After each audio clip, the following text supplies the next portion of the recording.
Welcome to DCTV. I'm Kate Tarrant, and this is the news you need to know on campus and beyond for Monday, April 14th. Matthew Zhang, the 8-year-old boy who was the focus of an Amber Alert on Monday, has been found safe in Vaughan, according to Peel Police. Police say Zhang's father dropped him off at his mother's home on Mississauga Valley Boulevard at 10 a.m., according to police. When Matthew's father contacted the boy's mother, she refused to return him. The Amber Alert was issued after 10 a.m. on Monday, and the boy was found after a 3-hour search. Jim Flaherty's state funeral is being held at Toronto St. James Cathedral on Wednesday. Canadians are invited to pay their respects to the former finance minister who died suddenly in his Ottawa condo last week. Visitation will take place at the Ability Centre in Whitby on Tuesday. Flaherty's family appreciates all the expressions of support and condolences and asks that in lieu of flower, donations be made to the Ability Centre. Flaherty reportedly died of a heart attack late last week, less than a month following his retirement after serving as Canada's finance minister since 2006. The CN Tower and Toronto Hall will be lit up green on Wednesday in Flaherty's honor. 2 men are in custody facing first-degree murder charges after a woman was shot and killed in Toronto Saturday night. 33-year-old Andrea White was in the garage of her townhouse with family and friends when she was hit by gunfire from a passing SUV. The OPP tracked down the SUV and arrested one suspect, Michael Devaney, after a short foot chase, while Alwayne Bigby later surrendered to police. Both are facing first-degree murder charges and are due in court on Monday. Police are asking anyone with information to call 42 Division at 416-808-4200 or Crime Stoppers at 416-222-TIPS. The 7th annual Durham College campus walk and run took place last Wednesday. Our Andrew Vanali has the story. 5, 4, 3, 2, 1, go!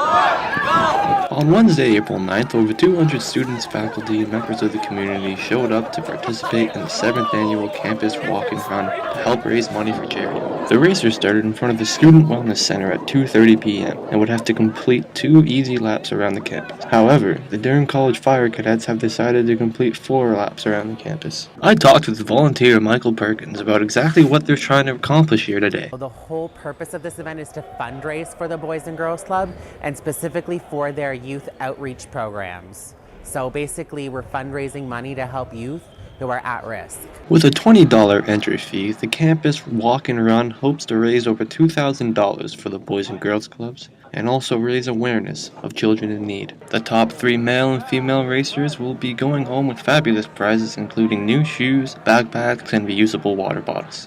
But in the end, it was Mike Hack who would finish first with a time of 15:36. All in all, it was a complete success here at Durham College, where they met their goal of raising over $2,000 in the 7th annual campus walk. For Durham College, I'm Andrew Vanali. Runners in a month-long 3,300-mile coast-to-coast relay to raise money for Boston Marathon bombing victims have finally crossed the finish line. One run for Boston began March 16th in Santa Monica, California, and ended Sunday evening in Boston. More than 2,000 runners were in the relay through 14 states. The relay raised more than $425,000 for the charity. Tuesday marks the 1-year anniversary of the bombing that killed 3 and wounded more than 260. The 2014 Boston Marathon will take place April 21st. A man opened fire outside a Jewish community center in a nearby retirement community in Kansas City, Missouri, on Sunday, killing 3 people before he was taken into custody. The man, who the police only described as in his 70s, reportedly yelled "Hail Hitler" as he was led away handcuffed, but the police said it was too early in the investigation to determine whether the attacks were a hate crime. And that's your news for today. Up next, we've got all the latest sports and highlights with Taj. Taj? Thank you, Kate. Toronto Raptors faced a daunting task against the Detroit Pistons Sunday night, defeating them 116-107. Kyle Lowry scored 28 points before picking up his 6th foul in the 4th quarter, within 5 minutes and 51 seconds remaining. DeMar DeRozan scored 14 of his 30 points in the 4th quarter, and the Raptors tied the franchise record victory with 116-107 over the Detroit Pistons. Toronto Maple Leafs season is over, and before they start golfing this summer, Maple Leafs front office required a familiar face. President and CEO of Maple Leaf Sports and Entertainment, Tim Lewicki, announced Brandon Shanahan as the new president and alternate governor of the Maple Leafs. Shanahan, a 40-year-old Toronto native, will have full authority according to Lewicki's. This means General Manager Dave Nonis will be forced to answer Shanahan's, but Lewicki admit will be there. Go down a bit. Hold on, down a bit. Sorry. Admit there will be no power struggle. The decision to hire the Hall of Fame comes on the heels of late season skid by the Maple Leafs that let them off out of playoffs contention. Access to fitness campus is important to many students. Here's Kyle McDonald with the story. Many say that a healthy body and mind can really benefit a person. Durham College offers many ways to stay fit with sports and athletics, but how important is it to have them in post-secondary? I talked to 2 students and they shared their opinions on the importance of athletics on campus. So, I think that it is very important to have athletics in the post-secondary setting because it's a great way for students to get involved, not just in the sense of being a player, but in the sense of being an audience member. The athletics department here on campus does whatever it takes to kind of not just support their own teams, but they go outside of things as well. They participate in different kind of charities. They raise money for a lot of different things. So I think it is important, and as long as they continue to have something like that on campus, they can continue to build on it to a point where maybe one day it will matter to a lot more students. And it's a great way to make relationships and get through college as some sort of team effort. The Campus Recreation and Wellness Center is another great option for students to enjoy. With a running track, a gym, fitness classes, training rooms, and a clean, comfortable environment, the center is used happily by students and staff. Another important tool to keep students active on campus. For DCTV, I'm Kyle McDonald. The Toronto Blue Jays faced the Baltimore Orioles yesterday in the rubber band match of their 3-game set. Kobe Rasmus, Brett Lowry, and Jose Bautista all hit home runs against the Orioles starter Abdolo Jimenez. The Jays posted 11 runs to the Orioles 3.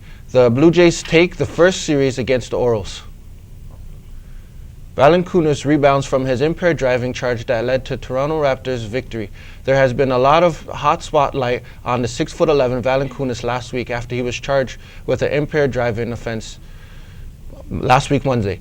The sideline story sidetracked the focus from the Raptors' feel-good run to the playoffs. The career center high 26 points and 12 rebounds helped the Toronto Raptors to a 125-114 win over the Philadelphia 76ers to remain on the top of the Atlantic Division. And that's about wraps it up for sports, but don't go nowhere. Here's Kayla Scarangella joins us now with all the names and news from the worlds of entertainment. Kayla? Thank you, Taj. Thousands of concert goers flooded California for Coachella, one of North America's biggest musical festivals. The event was highlighted by the reunion of hip-hop duo Outkast. It was the first time the group had performed together since 2007.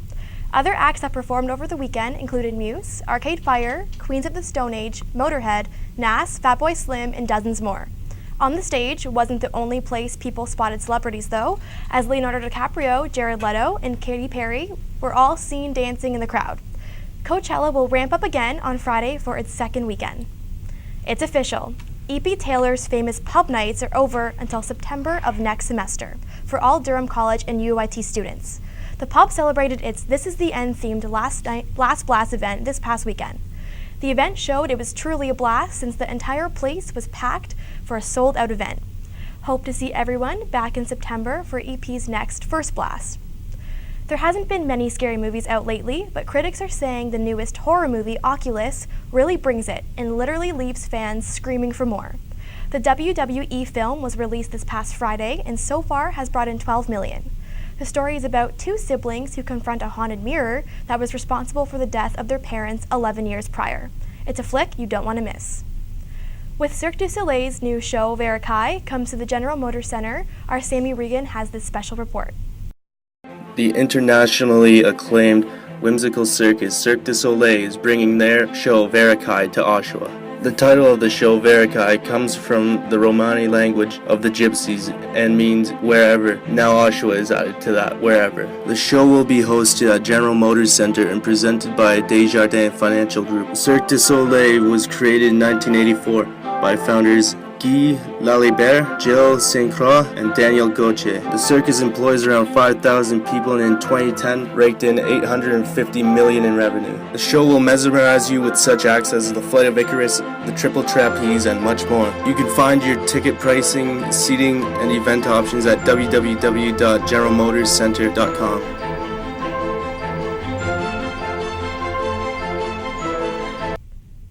Ladies from all around the world have been waiting for this moment. Last night on the MTV Movie Awards, Zac Efron won the award for Best Shirtless Performance in That Awkward Moment. Efron arrived on stage to accept his award, with the crowd chanting, "Take it off."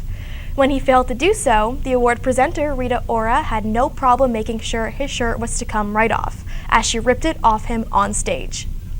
It isn't completely the end for Riot Radio shows. Summer programming has officially been announced for the first time. Last Wednesday, EP Taylors held a volunteer appreciation night for The Good News. There was a live show at EP's between 5 o'clock and midnight for all the students and faculty to celebrate all of their hard work on their shows this past semester. And now back to Kate with the final word. Thank you, Kayla. That was your news on campus and beyond for Monday, April 14th. Be sure to follow us on Twitter at DC Broadcasting or check out our website at dcbroadcasting.ca. I'm Kate Tarrant, and remember, you make the news on campus. Have a great day.